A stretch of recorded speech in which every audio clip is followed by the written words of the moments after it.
On Monday, Liam told his wife he had lost everything. The words felt foreign in his mouth, hollow stones dropping into the opulent silence of their living room. By Friday, she was entertaining another man in that same room, laughing a sound that was sharper and brighter than any laugh he had heard from her in years.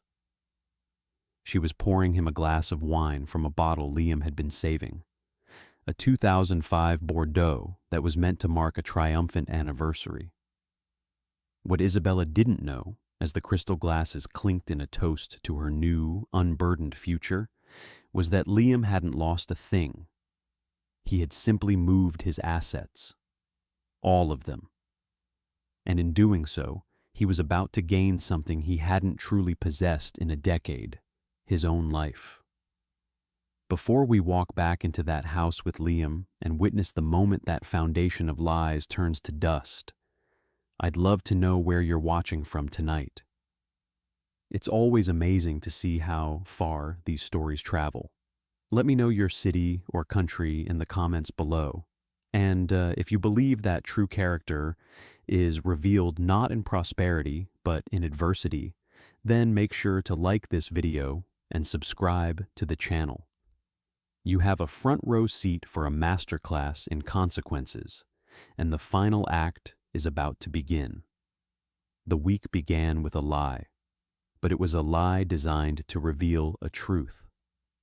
Liam sat on the edge of the cream-colored sofa, a piece Isabella had picked out, its clean, minimalist lines a stark contrast to the turbulent storm he was about to unleash. He was an architect, a man who dealt in structure, in foundations, in the essential integrity of a thing. For years, he'd suspected the structure of his own marriage was compromised, riddled with unseen cracks and a slow, creeping rot. He needed to conduct a stress test, a controlled demolition of a shared illusion. Isabella drifted into the room, a silk robe flowing around her. She was checking her phone, a small, satisfied smile playing on her lips as she scrolled. She didn't look at him, not at first. Her presence was like a change in atmospheric pressure. The air grew thinner, charged with her expectations. "Isabella," he said, his voice quiet but firm enough to cut through her digital reverie. She looked up, a flicker of annoyance in her eyes. "Liam, what is it? I have my fitting with Anya at 11. "Something's happened," he began, letting the sentence hang in the air. He watched her face, a canvas he had once known better than his own. He saw the impatience warring with a sliver of curiosity. Trouble, to Isabella, was usually a fascinating spectator sport, so long as it wasn't her own. With the waterfront project, he continued, naming the massive, city-defining commission that had consumed him for the past 3 years.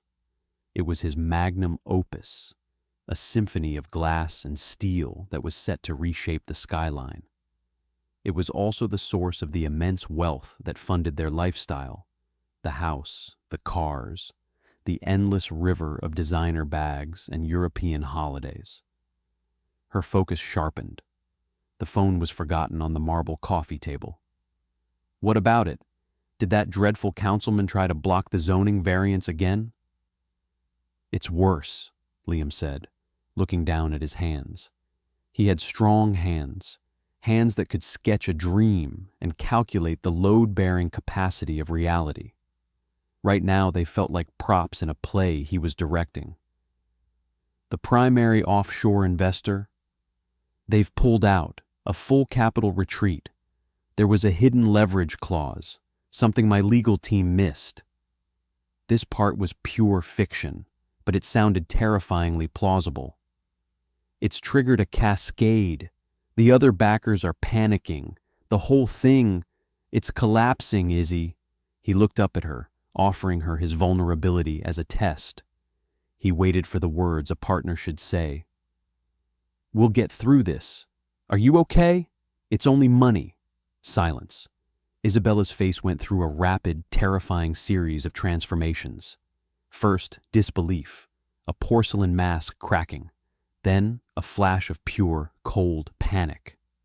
Her eyes, the color of a winter sea, darted around the room, not at him, but at the things, at the original Rothko on the far wall, at the custom-built B&O sound system, at the view of the city sprawling beneath their floor-to-ceiling windows. She was taking inventory of her world as it dissolved before her eyes. Finally, her gaze landed back on him. There was no softness there, no empathy, only a sharp, terrifyingly pragmatic question. "What does this mean?" she asked, her voice a low, tight whisper.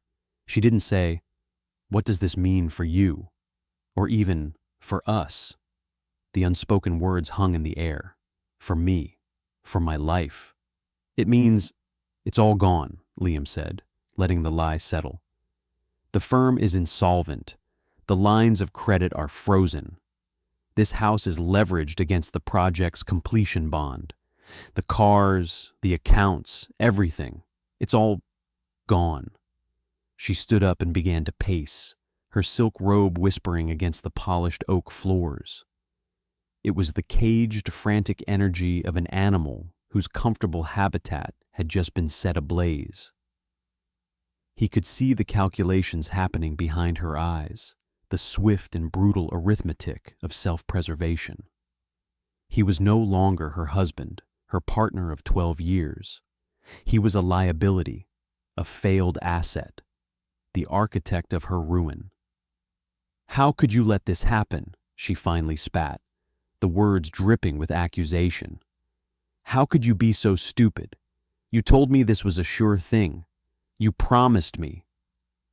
"I promised you financial security," he thought. "I never promised to be your walking bank account, immune to the tides of fortune." But he said nothing. He just watched, his heart a cold, heavy thing in his chest. He was gathering data. Every word, every cold glance was another piece of evidence for a case he was building in the silent court of his own mind.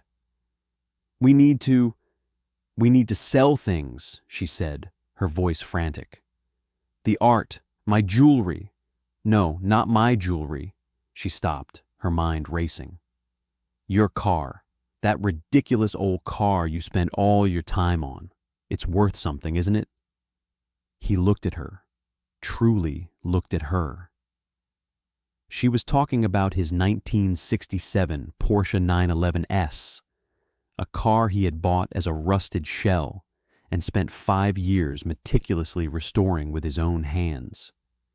Every nut, every bolt, every stitch in the leather was a testament to his patience and passion. It was the one thing in his life that was entirely his, a project of love, not commerce. And it was the first thing she wanted to sacrifice. Not a car, his car. "Yes, Isabella," he said, his voice devoid of emotion. "It's worth something."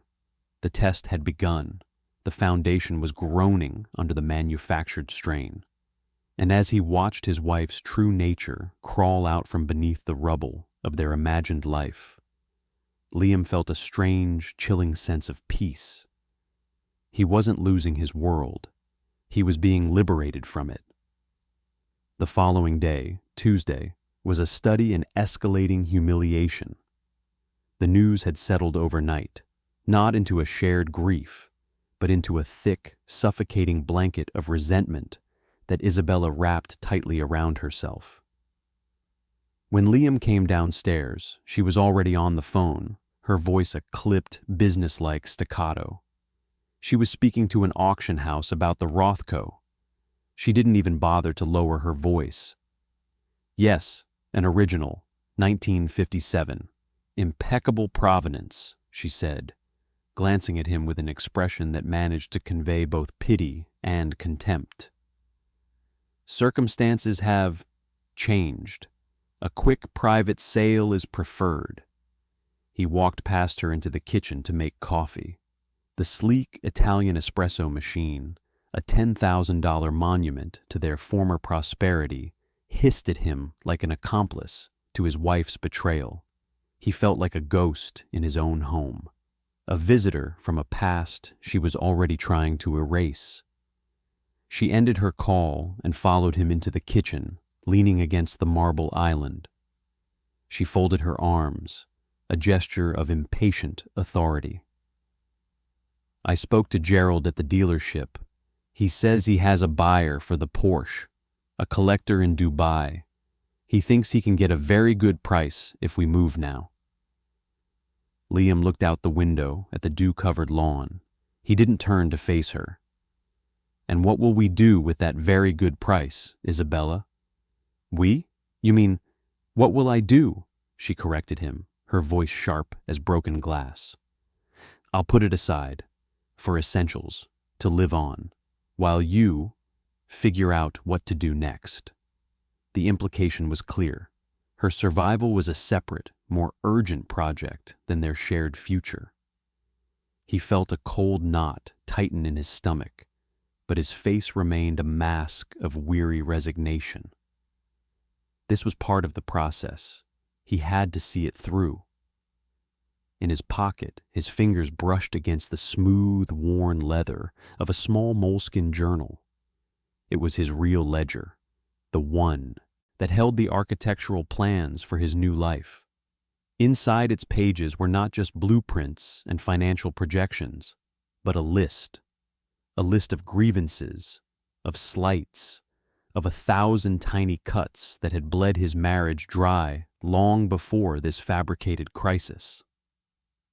This morning's conversation was a new, significant entry. "Fine," he said, the word tasting like ash. "Call Gerald." Her relief was palpable. It was as if he'd just handed her a life raft. She didn't thank him. She didn't acknowledge the sacrifice. She simply turned, her phone already in hand, and walked away to make the call. He was no longer a partner to be consulted. He was an obstacle to be managed, an asset to be liquidated. Later that afternoon, her parents arrived. Richard and Eleanor Sterling were pillars of the old money establishment from which Isabella had sprung. They moved with the unshakable confidence of people who had never once had to check their bank balance before making a purchase. They entered the house not with concern, but with the grim, judgmental air of auditors arriving to inspect a catastrophic failure. They sat in the living room, a tribunal of 3, while Liam stood before them. Eleanor, a woman whose face was a testament to the art of subtle cosmetic preservation, eyed a faint water ring on the coffee table with a look of profound disappointment, as if it were a symptom of the deeper moral and financial decay.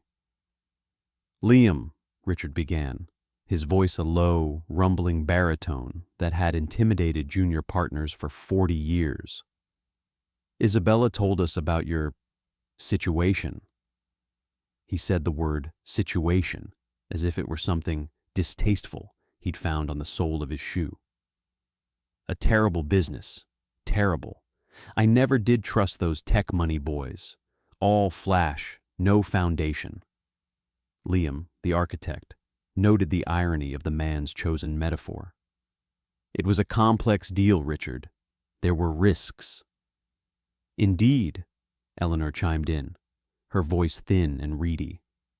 "And it seems the risks have rather gotten the better of you, haven't they?" She patted Isabella's hand. "Don't you worry, my darling. We're here. We won't let you suffer." The word "you" was a scalpel, expertly wielded to cut Liam out of the family circle. He was the contagion. Isabella was the victim to be saved. "What are your plans, Liam?" Richard asked, leaning forward. It was not a question of genuine interest, but a demand for a report. "You'll need to find work, obviously, something stable. I might be able to make a call. There's a foreman I know at one of my construction sites. Good, honest work. It would be a step down, of course, but beggars can't be choosers, can they?" The humiliation was exquisite in its condescension. He, Liam Croft, an award-winning architect whose designs were celebrated in international journals, was being offered a pity job as a construction foreman. He looked at Isabella, waiting for her to intervene, to defend his dignity, his talent, his entire professional identity. She said nothing. She just stared at a point over his shoulder, her expression one of weary detachment.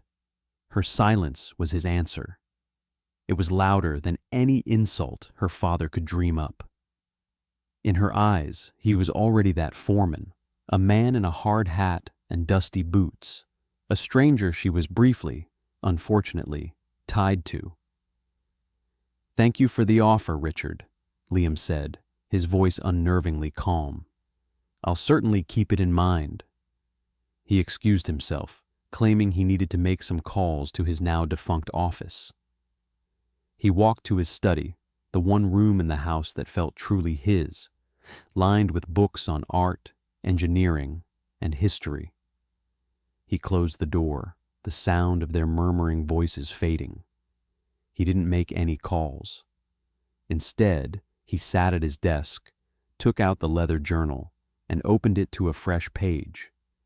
He uncapped his favorite fountain pen, and, in his neat architectural script, he wrote, "Wednesday. Richard offered me a job as a foreman." Isabella said nothing. He underlined the last 3 words twice. The ink was dark and final. Each entry was a brick in the wall he was building between his past and his future. The structure was getting taller every day. Thursday was the day the cruelty became casual, almost an afterthought. The shock had worn off, replaced by a new, grim routine. Isabella treated the house like a patient in hospice, clinically assessing which of its organs could be sold off to prolong her own comfort. She spent the morning on her laptop, logged into luxury consignment sites, cataloging her handbags. Liam was in the process of packing a few personal items into a box: books, drafting tools, a framed photo of his late parents. He wasn't leaving yet, but he was preparing. He was detaching himself, piece by piece, from the life they had built. He felt a profound sense of clarity, the kind that comes after a high fever breaks. The world looked sharper, more real. Isabella walked into the study without knocking. She didn't seem to notice the box or the quiet sorrow of his task. "I'm having a friend over this evening," she announced, her tone leaving no room for discussion. "For drinks," Liam paused, a heavy book on Renaissance masonry in his hand. "A friend?" "Yes, Marcus," she said, the name offered without hesitation. "He's been a great support through all of this." She looked at Liam, her gaze clinical. "It would be best if you weren't here. It will just be awkward." The sheer audacity of it winded him. She was bringing another man into their home, a home he was about to lose for her sake, and asking him to leave. "Where would you like me to go, Isabella?" he asked, his voice dangerously quiet. She shrugged, a gesture of supreme indifference. "I don't know. Go for a walk. Go to the library. Just make yourself scarce for a few hours. We need to discuss some things in private." A cruel little smile touched her lips. "And you can't afford a coffee shop anymore, can you? So the library is probably your best bet."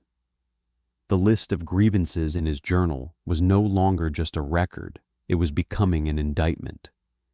He placed the book carefully into the box. He felt no anger, only a vast, cold certainty. He was observing the final, conclusive symptoms of a terminal disease. "Of course," he said, "I wouldn't want to make things awkward." He left the house an hour before this Marcus was due to arrive. But he didn't go to the library. He drove to a quiet, unassuming office building downtown, a property he had acquired through a holding company 2 years prior.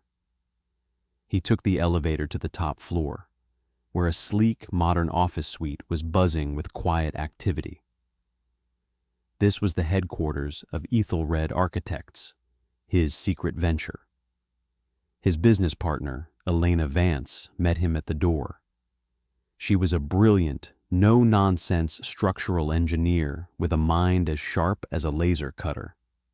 She had been his confidant and ally for years, one of the few people who saw the cracks in his marriage and understood his need for an escape plan. "How's the performance art going?" she asked, handing him a cup of coffee. Liam sank into a chair in her office, the city lights twinkling to life outside. "She suggested I go to the library tonight because I can't afford coffee." Elena winced. "Ouch, that's cold." "It's clarifying," Liam said. He took a sip of the coffee. It tasted like freedom. "She's having a man over, Marcus." Elena's expression hardened. "Marcus Thorne? Of Thorne Development?" Liam nodded. "I suspected it was him. His company has been circling the waterfront project for months, trying to find a way in. I imagine he thought sleeping with my wife was a good angle. And now he's picking at the carcass?" "He thinks he is," Liam said. As he sat there, his phone, which he had left on Elena's desk, lit up with a notification. It was from the security app connected to the cameras at his house. A text message had been captured by the camera overlooking the kitchen island, where Isabella had left her phone face up. The sender was Marcus. The message was clear and damning. "He's pathetic. Can't wait to have the place to ourselves." "See you at 7. Liam showed the screen to Elena. She read it and let out a low whistle. "Wow, she's not even trying to hide it." "She doesn't think she needs to," Liam replied, a grim finality in his voice. "She thinks I'm a broken man. She has no idea that I'm just getting started." He looked at Elena, his eyes clear and resolute.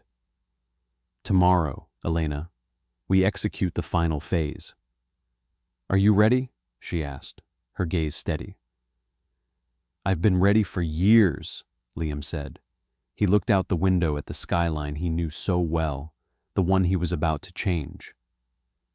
"Tomorrow, I'm taking back my house, and then I'm taking back my life." Friday arrived not with the gloom of a funeral, but with the crisp, electric tension of an opening night. For Liam, the day was a meticulously choreographed sequence of meetings. He met with his legal team at 9, signing the final documents that would dissolve one corporate entity and fully empower another.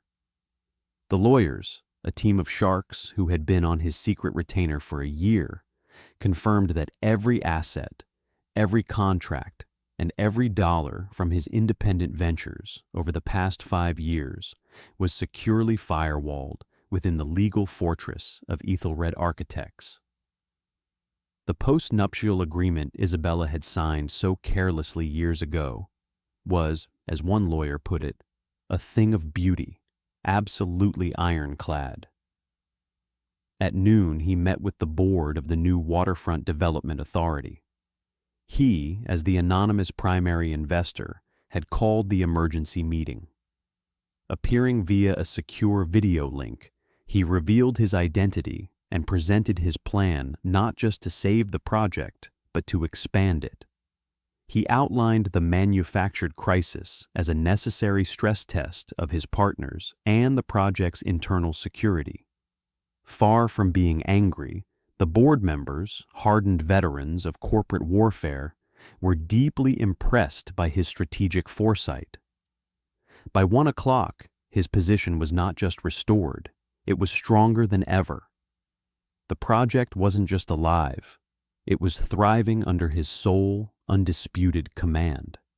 His final meeting was with Elena. They stood before a large 3D model of their first Ethelred project, a breathtaking residential tower that was all grace and light. It was a building that defied gravity, a testament to what was possible when a foundation was perfect. "Everything is in place," Elena said, handing him a slim leather portfolio. It contained a summary of his new net worth, the signed contracts for Ethelred, and the legal notices that were about to be served. "The accounts for the old company are frozen as of 4 p.m. Any transaction she tries to make this evening will be declined." "Poetic," Liam murmured, tracing the edge of the portfolio. This was his symbolic object, the physical manifestation of his hidden power. It held the truth. "Are you going to the house now?" Elena asked, her voice softening. "Not yet," he said. "The performance isn't over. It requires a final scene. And for that, the stage needs to be set perfectly." As dusk began to settle over the city, Liam drove not to his house, but to a quiet street with a clear view of it. He parked and waited. He was patient. An architect understands the importance of waiting for the right moment, for the light to hit a surface in just the right way. At 7:15, a sleek, arrogant-looking Mercedes AMG pulled into his driveway. Marcus Thorne unfolded himself from the driver's seat.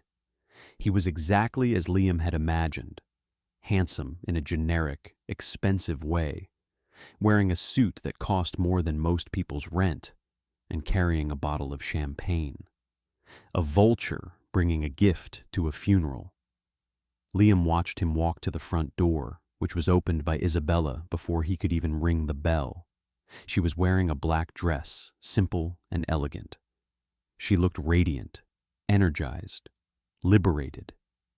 Liam felt a pang, not of jealousy, but of a distant, archaeological sadness for the man he used to be, the man who would have been blind to the meaning of this scene. He watched them through the huge, uncurtained picture window of the living room. It was like watching a silent movie. He saw Isabella take the champagne. He saw them laugh. He saw her lead Marcus to the sofa, his sofa. He saw her pour the wine, his special Bordeaux. They toasted. Their body language was intimate, easy. The language of secrets shared, of a future conspired. This was the quiet before the storm. The air in Liam's car was still and heavy. He took a deep, steadying breath.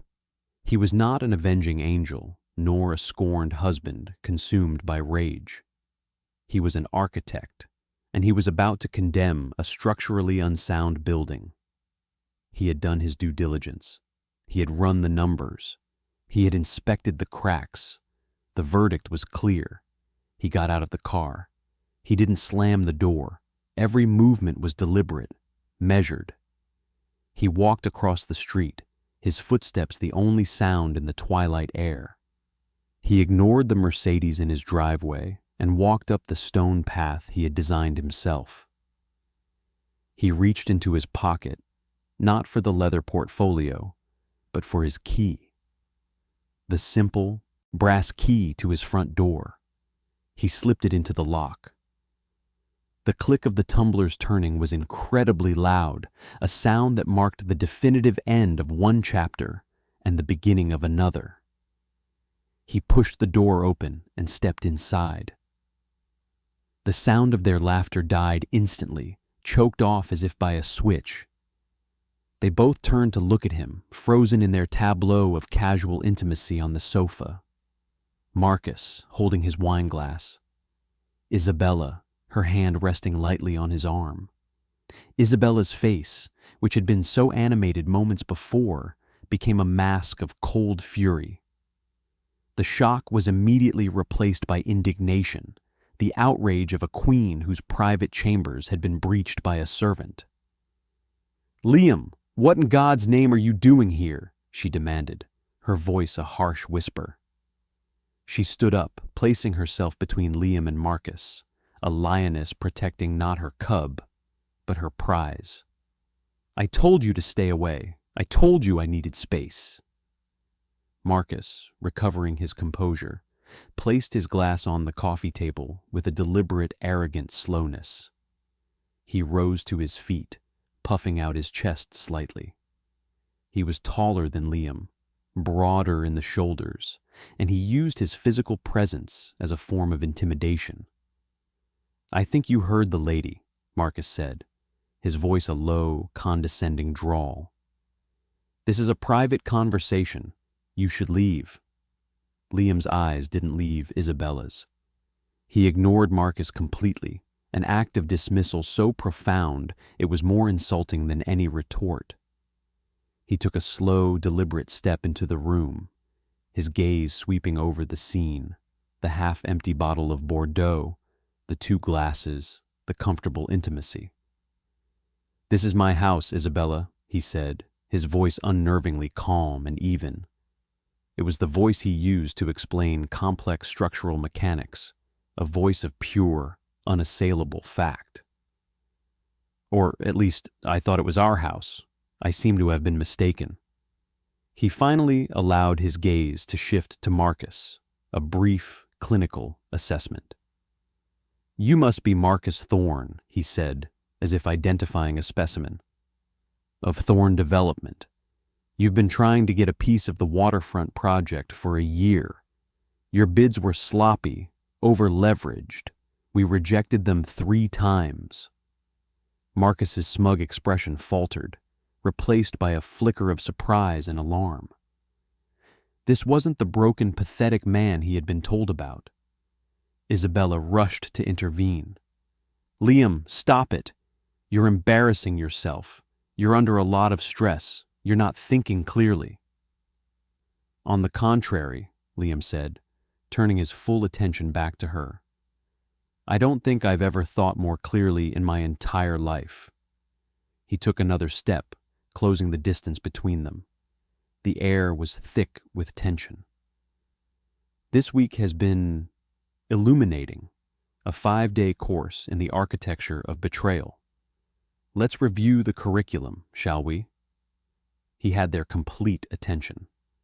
This was the moment he had been rehearsing in his mind. This was the beginning of the list of grievances. "On Monday," he began, his voice still quiet, but now carrying a formidable weight. "I told you we had lost everything.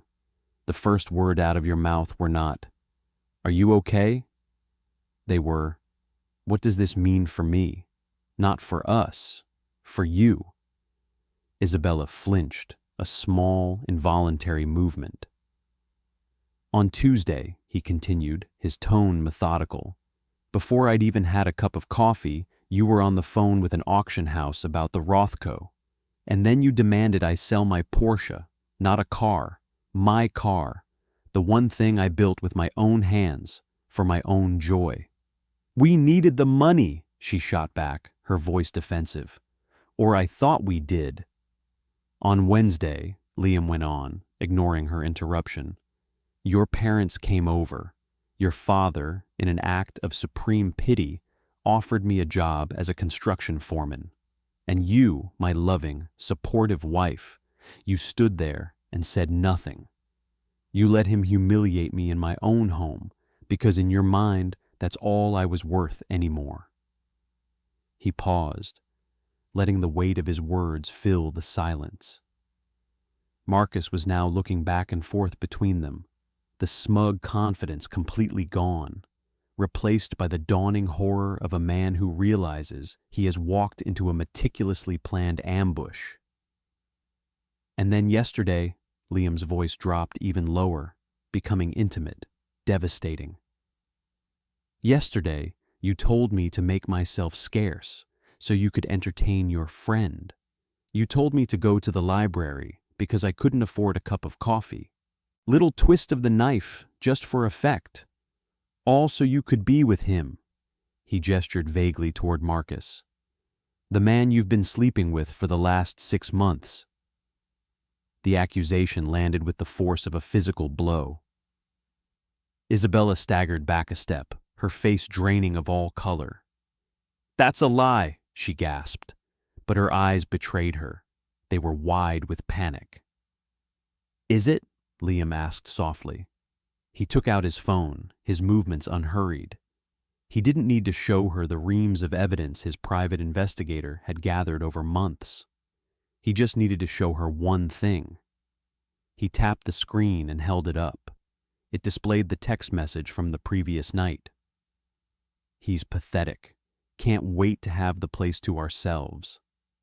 Isabella stared at the screen, her mouth opening and closing silently. The final, flimsy wall of her denial crumbled into dust. Liam put the phone back in his pocket. He looked from his wife's ashen face to her lover's stunned expression. The quiet before the storm was over. Now, the lightning. "You know, the most interesting thing about this whole week," Liam said, his voice taking on a new, almost conversational tone, "is the lie I told to get it all started." Isabella's desperate mind seized on the word. "Lie? It was a lie? You mean we're fine?" A frantic, desperate hope flared in her eyes. She saw a path back, a way to undo this. "Oh, Liam, you idiot! You scared me to death. This was all some kind of sick test?" She tried to laugh, a brittle, unconvincing sound. "Well, fine. You tested me. I was scared. I wasn't thinking. We can fix this." She reached for his arm, but he stepped back, the space between them now an unbridgeable chasm. "Oh, it was a test, all right," Liam said, his smile thin and devoid of all warmth. "And you failed spectacularly. But you're misunderstanding the lie, Isabella. The project didn't collapse." He paused, letting her absorb that. He turned his gaze to Marcus, whose face was now a mask of pure dread. The architect in Liam appreciated the symmetry of it all. Marcus Thorne had wanted a piece of the waterfront project. He was about to get a piece, just not the one he wanted. "In fact," Liam continued, his voice resonating with a newfound power, "the project is more secure than ever. This morning, the primary investor, the one I told you had pulled out, doubled their position and took controlling interest." He let the silence stretch, savoring the moment of dawning comprehension on their faces. That silent primary investor was me. The statement landed in the opulent room with the quiet finality of a coffin lid closing. Isabella stared at him, her mind refusing to process the words. Marcus looked like he had been physically struck. "For the last 5 years, Isabella," Liam explained, his tone now that of a professor concluding a lecture, "as my independent work flourished, I've been structuring my finances. I created a holding company, a firewall. The profits from my designs, the consulting fees, the investment returns, they didn't go into our joint accounts. They went into Ethelred." He reached into his jacket and pulled out the slim leather portfolio. He held it up. "This is Ethelred Architects, my new firm, fully capitalized to the tune of 9 figures, with a portfolio of secured international contracts that will keep us busy for the next decade. Contracts, I might add," he said, looking directly at Marcus, "that your over-leveraged, desperately scrambling firm would kill for." Marcus sank back onto the sofa, the fight completely gone out of him. He stared at his expensive shoes, a man suddenly and irrevocably ruined. He had bet on the wrong horse, and the track was now collapsing beneath him. Isabella, however, was a fighter. Her panic began to morph back into rage. "You bastard," she hissed. "You lied to me. You hid money from me. That's our money. I'm entitled to half of that." "Are you?" Liam asked, his voice laced with a cold amusement he hadn't felt in years. "That's an interesting legal theory, but we have a better one." As if on cue, the doorbell rang. The sound made both Isabella and Marcus jump. Liam remained perfectly still. "That would be my partner," he said. "You should get that, Isabella. I believe she has something for you." Isabella hesitated, looking from Liam's impassive face to the front door. With a sense of dread, she walked to the door and opened it. Standing on the porch was Elena Vance, impeccably dressed in a sharp business suit, holding a crisp manila folder. She looked past Isabella to Liam and gave a small, professional nod. "Elena," Liam said by way of introduction. "This is my wife, Isabella, and her guest, Marcus Thorne." Elena stepped inside, her presence radiating a competence and authority that Isabella had always mistaken for her own birthright. She didn't offer a hand or a pleasantry. She simply opened the folder. "Isabella Croft," Elena said, her voice clear and businesslike. "This document is a post-nuptial agreement you signed on May 14th, 3 years ago." Isabella looked at the document in Elena's hand, her eyes wide with confusion. I don't remember." "Of course you don't," Liam said from across the room. "You were busy. You were planning our anniversary trip to Monaco. You complained that the legal paperwork was boring and just signed where the lawyer told you to. I, however, read it very carefully, as did my legal team." He walked over to stand beside Elena. "The agreement, which is legally unassailable, stipulates a clear and total separation of all assets and income derived from independent professional ventures started after its signing. It also protects all premarital assets. Athelred Architects was incorporated 2 years ago. It is, by legal definition, an independent venture. Its assets are entirely and solely mine." He paused, letting the full weight of the words crush her. "The company you believed was our source of wealth, Croft Designs and Associates, is a marital asset. And as I told you on Monday, that company is now insolvent. Its debts are substantial." He looked around the beautiful room, at the Rothko, at the expensive furniture. "All of this is all marital property, assets of an insolvent company. They will have to be liquidated to cover the debts. The debts I strategically incurred this week to prove a point." Elena handed a single sheet of paper from the folder to Isabella. "This is a formal notice of sale for this property, which is the primary asset of the company. And this," she handed a second sheet, "is a notice to vacate. You have 30 days to remove your personal belongings." Isabella looked down at the papers in her hand as if they were written in a dead language. The world she had built, the world she had taken for granted, had been dismantled around her in the space of 10 minutes with the ruthless precision of a controlled demolition. She looked up at Liam, her eyes finally filling with tears. But they were not tears of remorse. They were tears of pure, frustrated rage. "You can't do this," she whispered. "I can," Liam said, his voice quiet but absolute. "I already have." He turned to Marcus, who was still sitting, pale and silent, on the sofa. "And as for you, Mr. Thorne, I would expect a call from your creditors on Monday morning. The news that Thorne Development was betting its solvency on an affair with the wife of a man you thought was ruined will make for very interesting financial news. I suspect your credit lines will evaporate by noon." The reversal was complete.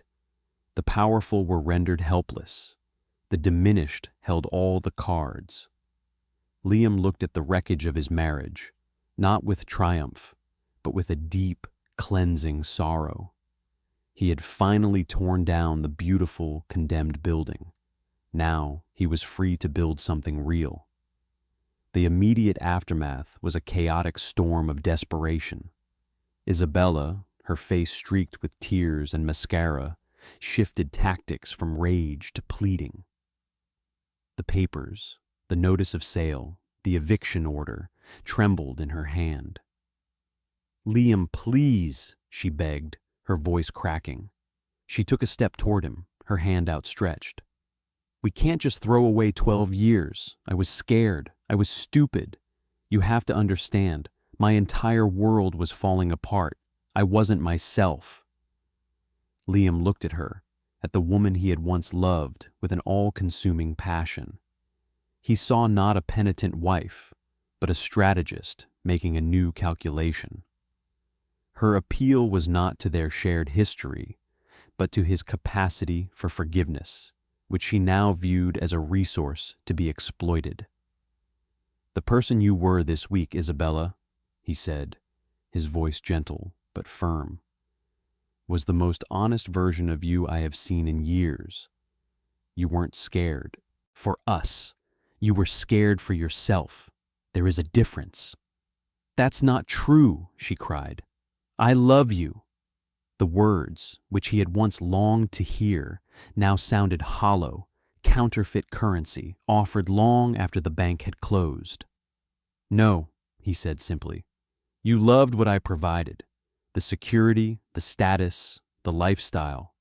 You loved the building, but you never cared for the architect."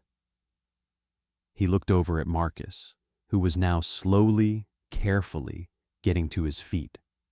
The man's arrogance had been stripped away, leaving behind a pathetic, clammy fear. "I think I should go," Marcus muttered, not looking at anyone. He moved toward the door like a man trying to sneak away from a car crash he had caused. "An excellent idea," Liam said without turning. "Don't forget your champagne." Marcus froze, then scurried back to retrieve the unopened bottle from the floor where Isabella had dropped it. He fumbled with it for a moment before tucking it under his arm and practically fleeing the house. The sound of his Mercedes starting up and peeling out of the driveway was a fittingly graceless end to his part in the drama. With Marcus gone, the room felt both larger and more claustrophobic. It was just Liam, Isabella, and Elena, who stood by the door like a silent, impartial observer. "So that's it," Isabella whispered, her voice a raw wound. "You destroy everything, our whole life, just to prove a point." "I didn't destroy it, Izzy," Liam said, the old nickname slipping out, a ghost of a former tenderness. "It was already destroyed. It was a ruin with a beautiful facade. I just turned on the lights so we could all see the truth." He gestured for Elena to precede him out the door. "My lawyer will be in touch with yours to arrange the division of personal effects. You have 30 days. I suggest you use them wisely." He walked out of the house without looking back. He didn't feel the elation of victory he might have expected. He felt a profound, aching emptiness, the feeling of a surgeon after a long and difficult amputation. The limb was diseased, and removing it was necessary to save the patient, but the phantom pain remained. The days that followed were a series of echoes from the explosion. Isabella, true to form, lawyered up immediately, hiring the most notoriously aggressive divorce attorney in the city. Her first move was to contest the post-nuptial agreement, claiming she had signed it under duress and without understanding its implications. Liam's legal team, prepared for this exact maneuver, responded with a mountain of evidence. They produced the sworn testimony of the lawyer who had advised her at the time, confirming she had been offered independent counsel and had declined it. They produced emails in which she referred to the meeting as a boring formality she just wanted over with. The judge took less than an hour to dismiss her claim, upholding the agreement as valid and binding. The first echo faded into silence. The second echo came from her parents. Richard Sterling called Liam, his voice a thunderous blend of outrage and disbelief. "Have you lost your mind, son?" he boomed over the phone. "Throwing Isabella out of her own home, humiliating her after everything she's been through?" Liam was sitting in his new office at Ethelred, a minimalist space of concrete, glass, and light. He swiveled in his chair to look out at the city. "Richard," he said calmly, "let me be very clear. Your daughter has been having an affair for 6 months with a man who was actively trying to sabotage my business. When I pretended that he had succeeded, her immediate reaction was to discard me like a broken appliance. You then came to my home and insulted me, offering me a job as a foreman, and she stood by and endorsed your contempt with her silence. So please do not talk to me about humiliation." There was a stunned silence on the other end of the line. Richard had clearly only been given Isabella's heavily redacted version of events. "An affair?" Richard finally stammered. "Yes," Liam said. "With Marcus Thorne, the man I found her entertaining in our living room last Friday. Feel free to ask her for the details. Or better yet, check the city's gossip columns. I have a feeling the story of Thorne Development's impending collapse is about to become very public." He ended the call, knowing he had severed that tie, for good. The Sterlings operated on a currency of reputation and appearance. Infidelity was a private shame, but a public financial scandal linked to that infidelity was an unforgivable sin. Isabella would find their support came with sharp, painful conditions. The final, and perhaps most satisfying echo, came a week later. Elena walked into his office and placed a printout of a financial news brief on his desk. The headline read, "Thorne Development halts projects amidst credit crisis." The article detailed how the company's primary lenders had recalled their loans, citing a crisis of confidence in leadership, following rumors of executive misconduct. Marcus Thorne was finished. His downfall was a direct consequence of his own arrogance and predatory behavior. It was a perfect example of poetic justice. Liam read the article, but he felt no joy, only a quiet sense of order being restored. He had not sought revenge. He had simply exposed the truth, and the truth had its own momentum, its own gravity. He spent the next few weeks immersed in his work, finding solace in the clean lines and honest mathematics of his craft. He and Elena poured their energy into Ethelred, and the firm thrived. Their designs were bold, innovative, and deeply human. They were building spaces where people could live and work with integrity. One evening, he drove past his old house. A for sale sign was staked into the lawn. The windows were dark. The life that had once been inside was gone. He felt a brief, sharp pang of nostalgia, not for the marriage, but for the hope he once had for it. It was a beautiful house. But a house is not a home. A home needs a foundation of trust. And theirs had been built on sand. He kept driving, not looking back again. The weeks turned into months. The sale of the house went through, the proceeds used to clear the manufactured debts of the old company. After legal fees, there was a small amount left over, which, as a marital asset, was split evenly. Liam's half was wired to a charity for architectural preservation. He didn't want the money. It was tainted by the life he had left behind. Isabella, he heard through the grapevine, had been forced to downsize dramatically. Her parents had provided her with a small apartment and a modest allowance, a gilded cage to keep her out of the public eye and prevent further embarrassment to the family name. The life of boundless luxury she had believed was her birthright had vanished. She was living a comfortable life, but for a woman who measured her worth in couture and carat weight, it was a prison. One crisp autumn afternoon, Liam received an unexpected email. It was from Isabella. It was short, just a few sentences. "Liam, I know you have no reason to listen to me, but I wanted to say I'm sorry. Not for being scared, but for being weak, for being selfish. You were right. I loved the life you gave me more than I loved you. I see that now. It's a bitter thing to learn about yourself. I hope you find happiness. Isabella.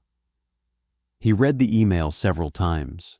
It was the first truly honest communication she had sent him in years. There were no excuses, no blame, just a stark, painful admission. He felt a flicker of something, not forgiveness, perhaps, but a kind of closure. He typed a simple reply. I hope you do too, Isabella. He sent it, then archived the conversation. It was time to look forward. His own life was taking on a new shape. His work was fulfilling, but he found the most joy in the small things. The quiet satisfaction of a perfectly brewed cup of coffee in the morning. The camaraderie with Elena and their growing team. The freedom to spend a Saturday afternoon sketching in a park, not because it was productive, but simply because he wanted to. He started restoring another car, a dilapidated 1950s Jaguar, in the garage of his new, smaller home. A modern house he had designed for himself. A space that was honest, functional, and filled with light. One afternoon, Elena found him there, covered in grease, carefully polishing a piece of chrome trim.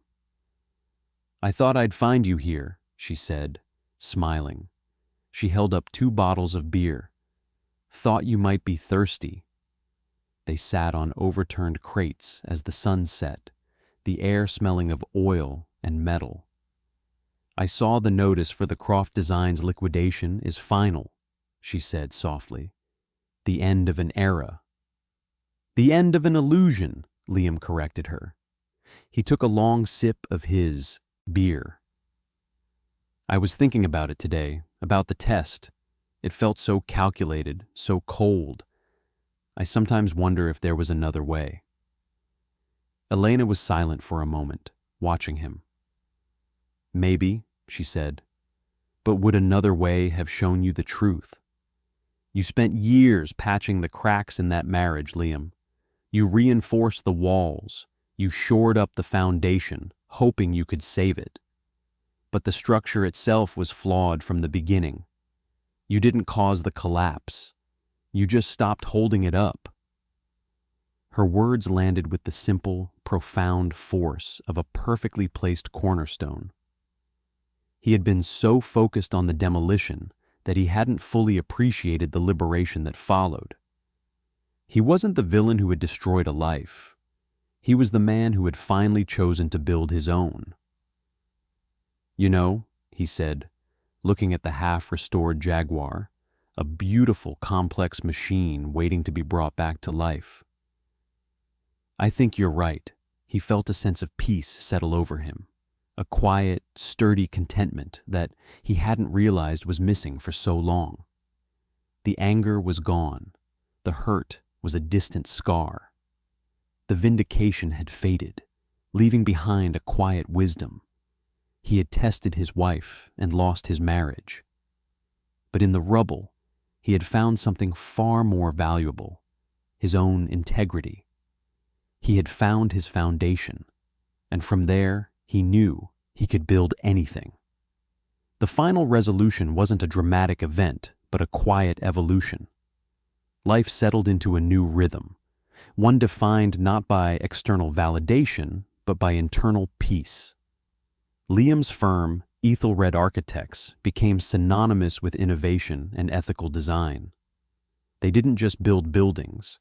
They created communities, focusing on sustainable projects that integrated with their environments. The name Liam Croft, once associated with the ostentatious waterfront project, was now connected to a more thoughtful, human-scale architecture. His reputation was rebuilt on a foundation far stronger than money. He finished restoring the Jaguar. On a bright Saturday morning, he took it for its first long drive, the engine humming a perfect, contented tune. He drove along the coast, the wind in his hair, feeling a simple, uncomplicated joy. He wasn't driving to impress anyone or to escape anything. He was just driving. He found himself in a small seaside town and stopped at a little cafe for lunch. It was the kind of place Isabella would have detested. Simple, a little worn, but genuine. The woman who ran it was named Clara. She had a warm smile and flower on her apron. They started talking, first about the car, then about the town, then about everything and nothing. It wasn't a spark or a lightning bolt. It was the quiet, comfortable feeling of two people connecting on a level that had nothing to do with status or wealth. He started driving to the coast more often.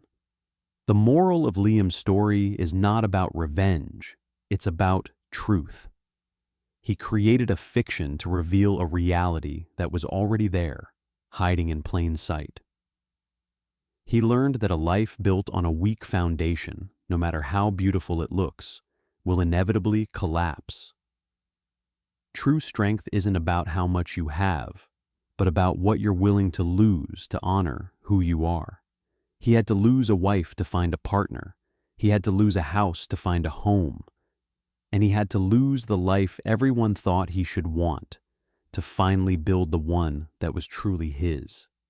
His story became a quiet legend in certain circles, a cautionary tale about the difference between assets and worth.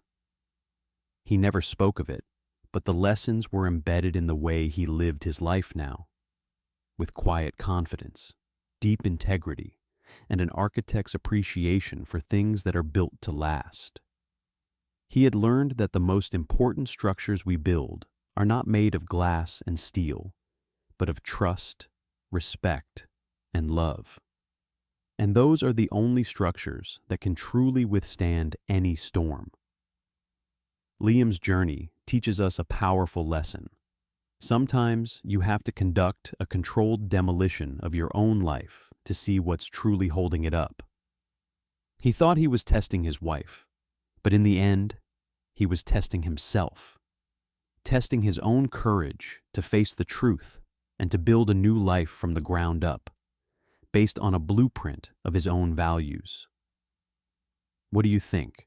Was Liam justified in his elaborate test? Or was there a better way to confront the issues in his marriage? I'd be fascinated to read your perspective in the comments below. Your thoughts and discussions are what make this community so special. Thank you for joining us for this story of revelation and reconstruction.